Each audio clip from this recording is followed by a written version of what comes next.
아홉 평. 1층은 공용. 어디 보면 뭐 오토바이. 그다음에 사무실. 그다음에 올라가면 거실 주방. 올라가면 방 두 개. 방 두 개. 이현웅님을 만. 토방 안 되는 유지 튼튼하게. 반갑습니다. 국민건축가 이름입니다. 오늘도 재밌는 전세계 협소주택 이야기.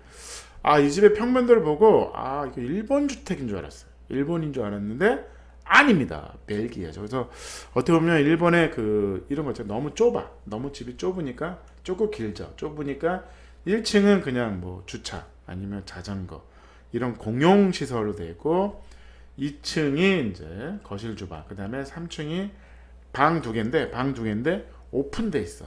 일본 사람들은 좀 개방적인가? 뭐 이런 게 아닌데 벨기에 사람들도 똑같더라고요. 그러니까 내가 보기에는 너무 작으니까 그런 설계가 나올 수밖에 없는 겁니다. 그래서 저는 이 집이 너무 마음에 들어요. 이 집. 모서리. 뭐 이 집도 마음에 들고 그래서 참. 우리나라도 어떻게 보면 아파트보다는 어떻게 보면 로우 주택입니다. 로우 하우스가 이렇게 쫙 붙어가지고 토지 효율이 높습니다. 밀도도 높아요. 그래서 시간을 가지고 계속 고치든지 리모델링 하든지 새로 짓든지 새로 짓기도 합니다. 요거 딱 헐러 그럼 옆집에 벽이 나타나. 그거 다시 짓습니다. 그게 되게 신기하더라고요. 그래서 우리는 이제 건물과 건물 사이에 대전에 공지라 그래가지고 2격을 해야 되고 그 공간이 어떻게 보면 여기 옆집 서로 1m, 2m 뛰다 보니까 뭐 방화창을 또 해야 되고 이런 단점이 있습니다. 단점이 어떻게 보면 차라리 창을 안 대고 벽을 붙이면 방화가 되는 겁니다. 사실은 왜냐면 구조가 두 개이기 때문에 방화 구역이 된 거야. 근데 이걸 띄우고 그 다음에 거기다 창을 내다 보니까 또 창문을 그 비싼 방화창을 또 해야 돼. 왜? 창을 통해서 불이 옆집으로 번질 수가 있잖아요. 그래서 내가 방화창 하기 싫으면 내가 또 2m 뛰면 돼. 양쪽으로 2m 뛰면 뭐가 남아? 아무것도 남지 않죠. 그래서 이렇게 된 거죠. 그래서 집들이 이렇게 다 붙어 있는 거죠. 자. 그리고 안에 오픈 공원이 있는 겁니다. 그래서 요거는 이제 요 집인 거죠. 그래서 보면 다이아그램인데 어쨌든 1층은 그냥 공용 공간인 거죠. 사무실도 있고 그리고 2층은 LDK가 있고 올라가면 근데 생각보다 계단이 경사가 좀 심합니다. 왜냐하면 집이 워낙 작고 컴팩트하고 보니까 요 계단의 경사가 좀 쉽지는 않습니다. 거의 뭐 45도보다 더한 거죠. 그래서 손잡이가 이제 있는 건데 저는 처음에 보고 이거 일본 주택 아니야? 뭐 이런 느낌이 났어요. 근데 벨기에입니다. 벨기에. 1층 갈게요. 1층이 이제 9평입니다. 9평인데 이 공간은 문을 열면 뭐 오토바이 차까지 들어가기는 너무 폭이 좁아. 그 다음에 여기로 올라가면 여기 사무실이 하나 있습니다.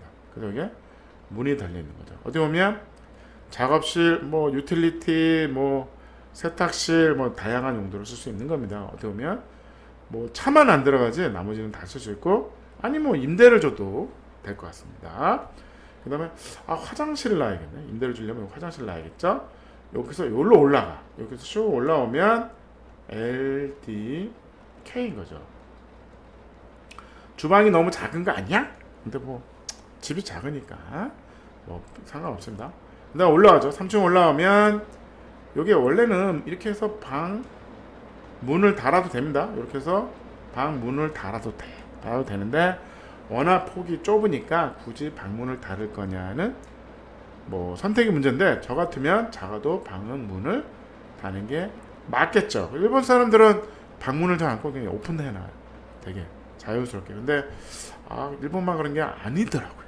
벨기에도 워낙 집이 작으니까 그렇게 한다. 그래서 구조는 벽은 이제 벽돌조고 가운데는 이제 슬라브는 이제 나무입니다.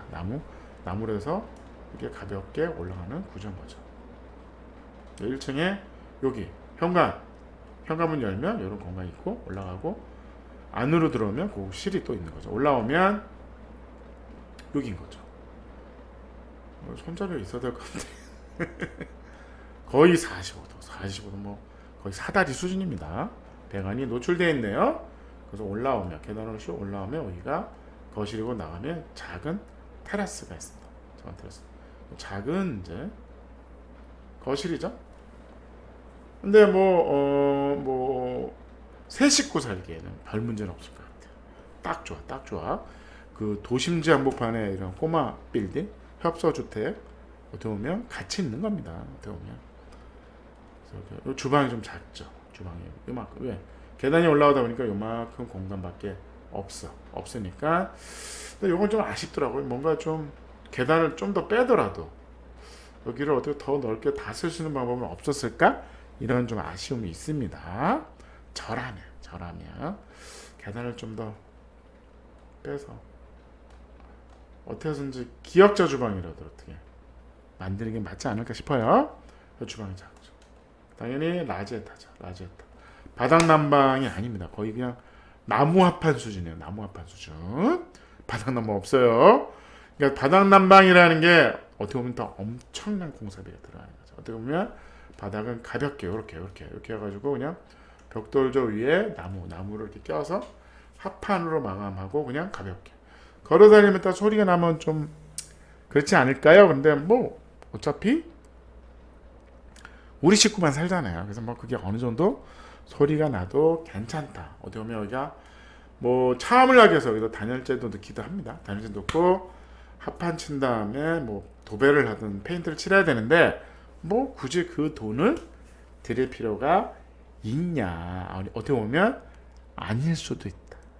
그러면 되게 가볍게 그냥 바닥을 만드는 게 어떠냐는 거죠.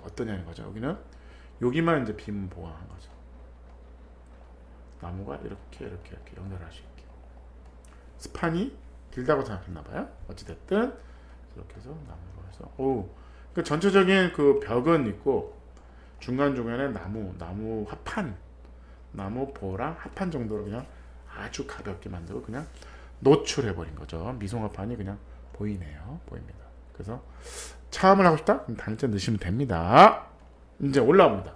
3층 올라오면 벽을 치는 걸 올라오면 그냥 다 노출되어 있어요. 방 하나, 방 두 개 다 노출되어 있습니다. 그래서 그건 좀 아닌 것 같고, 근데 옛날에 지붕 모양대로 그냥 공간을 살려서 창을 낼 수 있는, 여기 너무 낮으니까 창을 낼 수 있는 방법이 없으니까 천창을 냈다.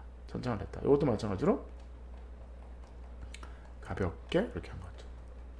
저쪽 방, 이거 화장실이고요. 보면 이쪽 방 더 작아. 그래서 이렇게 하고 라제타가 큰 게 아닌데, 그래서 이렇게 해서 창문이 있고 창문을 안에서 열죠. 안에서 여니까 바깥에 난간이 이렇게 해서 창문을 이렇게 안으로 열면 사람이 떨어질 수 있으니까, 그래서 난간 인면을 보면 요 난간이죠. 요거는 안 열립니다. 주방은 주방 사진 한번 볼까요? 열리는군요. 여기 있네요. 그래서 라제타를 딱 낀 거죠. 완전히 컴팩트하게. 어떻게 보면 바닥 난방이 필요하냐? 굳이 바닥 난방 필요하지 말고 그냥 벽에 라제타라고 바닥은 가볍게 가는 게 어떠냐는 거죠. 그게 나을 수도 있습니다. 그래서 오늘의 벨기에 협소주택이었어요. 27평, 9평. 1층은 공용. 어디 보면 뭐 오토바이, 그 다음에 사무실, 그 다음에 올라가면 거실 주방, 올라가면 방 두 개. 그래서 27평에 9평. 디자인 1.7 좋습니다. 편리성은 1.5, 가성비는 1.6, 에너지도 좋고 아이디어도 좋았습니다. 그래서 1번 주택이 아니야? 1번 주택 스타일인데 아니라 역시나 일본이 왜 그런 설계를 할까? 전 세계는 다 똑같다. 왜? 집이 워낙 작으니까 이런 방식의 설계를 할 수밖에 없는 거였다. 벨기에 협소주택이었습니다. 감사합니다.